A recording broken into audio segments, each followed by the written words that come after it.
Morning, guys. It's Thursday, July 10th, 5:25 a.m. Central Time. Grain markets are mixed this morning. December corn futures down 1/4 cent at 4.15 1/4. November soybeans up 2 1/4 at 10.09 1/4 last trade. December Chicago wheat up 5 3/4 at 5.73. December Kansas City wheat up 8.5 cents at 5.56 1/4.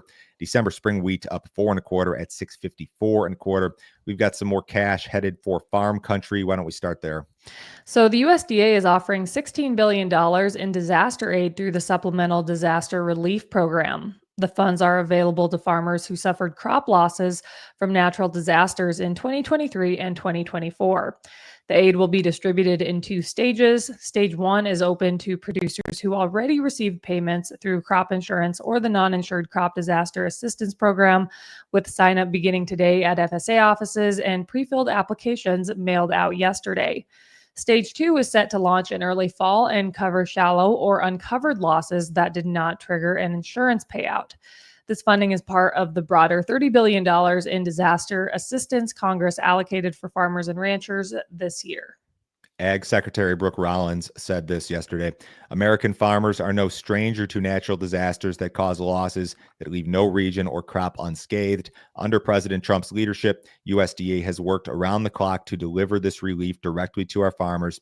We are taking swift action to ensure farmers will have the resources they need to continue to produce the safest, most reliable, and most abundant food supply in the world. There's been a lot of money sent out already this year. ECAP has totaled, I think they've sent out about $8 billion. There's been another $1 billion in ERP to livestock producers, and there's going to be more this year. The way that this will work, so you're going to get something in the mail that was delivered yesterday, and the application is going to be essentially pre-filled with like what they've estimated you will receive. There's not going to be a whole bunch of legwork on your end. I know that for a lot of you, this is welcome relief and necessary, perhaps, given the financial situation on the farm.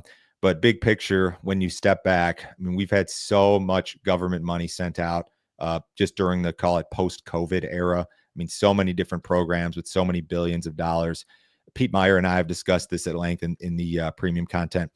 A lot of the inflation, the input inflation that you guys are seeing on the farm, I think can be tied back to a lot of these payments and government programs. So, short term, this is a Band-Aid and this will keep you afloat.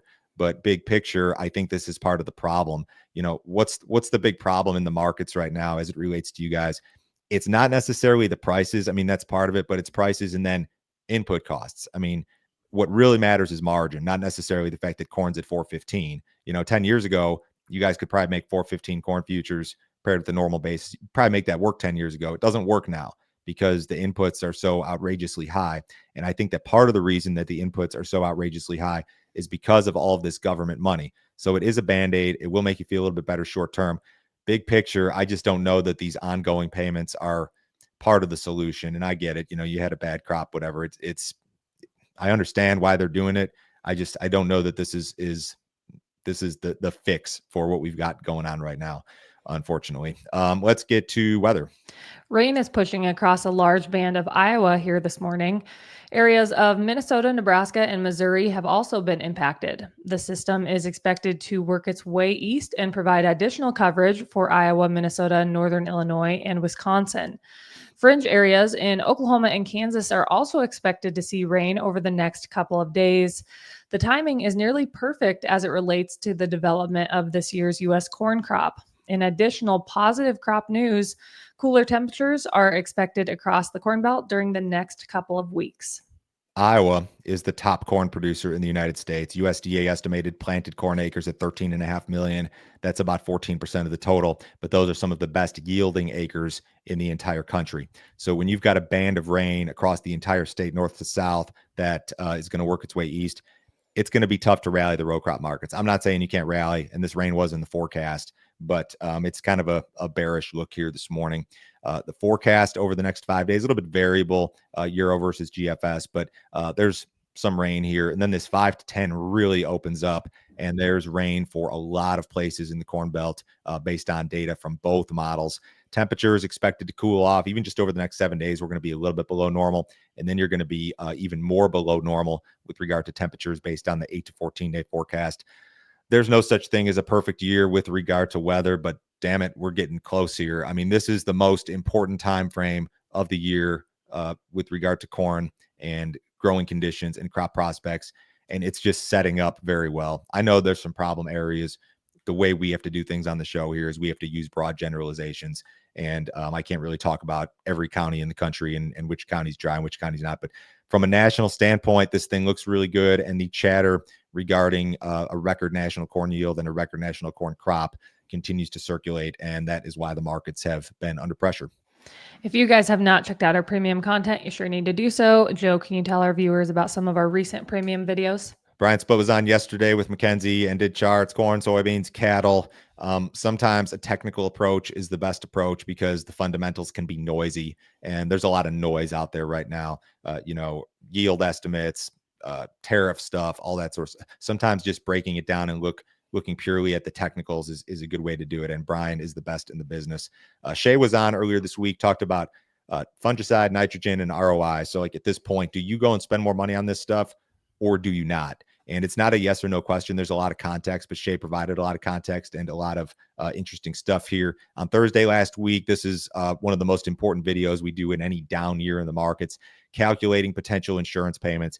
If you don't know where your crop insurance safety net under the corn market kicks in, you need to know. What you need to do is take this calculator and punch in your acres, your APH, your expected yield, and then your level of revenue protection and figure out exactly where they kicks in, because it could and should impact your marketing in many situations. If you guys want to see the premium stuff, go to standardgrain.com. You can sign up this morning. This is a $50 per month subscription. It's information only. We don't really do anything else except for send out info. We don't want to talk to you. We don't want to sell you anything. We just want to send you our emails, send you our text messages, send you our premium videos. There's a new premium video every single business day. We've got 2 emails per day that go out. The Standard Grain morning update is jam-packed every day. It goes out at 5 a.m. Central. I'm up at 3:45 putting this thing together every single day. You should really check it out. The premium video goes out at 10 a.m. Central. Give that deal a shot today, guys. Soybean futures extended their decline on Wednesday. The November 25 contract lost nearly 10 cents, settling near 10.07 per bushel. The sell-off was driven by ongoing tariff concerns as little progress has been made in trade negotiations with China. President Trump reinforced those concerns this week, stating he intends to implement his reciprocal policies without exception on August 1st if no agreements are reached. Additional pressure came from fund selling and a favorable weather outlook that continues to support crop development. I think it's probably weather more than trade, but that's a matter of debate, of course. The November soybean contract looks like it's experiencing or has experienced a downside breakout on the charts. There was kind of a shelf of support, a series of lows through late April, May, June, in that like neighborhood just above $10. And we broke out below that. So maybe you're going to go down and test that support area in the 980 down to, call it 971 neighborhood. Maybe even that low from December is possible, which is down in the 960s. So the chart looks much, much worse after yesterday. President Trump plans to impose a 50% tariff on Brazilian imports starting August 1st, one of the highest rates under his reciprocal tariff policy. Brazil is the first country Trump has targeted outside of the initial list of nations announced back in April. The move is notable given that Brazil runs a trade deficit with the U.S., unlike most of Trump's other tariff targets. Back in 2024, Brazil imported roughly $44 billion in U.S. goods compared to $42 billion in exports to the U.S. Trump said he determined the tariff rate based on common sense, trade imbalances, and substantial facts. He positioned the move as a warning to BRICS nations, which he has characterized as a threat to the U.S. dollar's global dominance. As it relates to our crowd, the impact from this story would be the U.S. dollar Brazilian currency pair.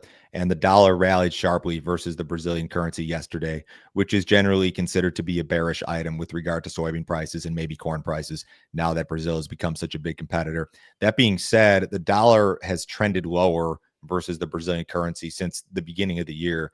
Generally speaking, has it helped corn prices? Not really. Has it helped soybean prices? Maybe you could make the argument that it has. Soybeans have held up a little bit better than corn, but very short term, if the dollar continues to rally versus the Brazilian currency, that's going to be considered a negative for U.S. soybean prices. U.S. ethanol production increased last week. Weekly output of 1.08 million barrels per day was up 1% on the week and up 3% versus the same week last year.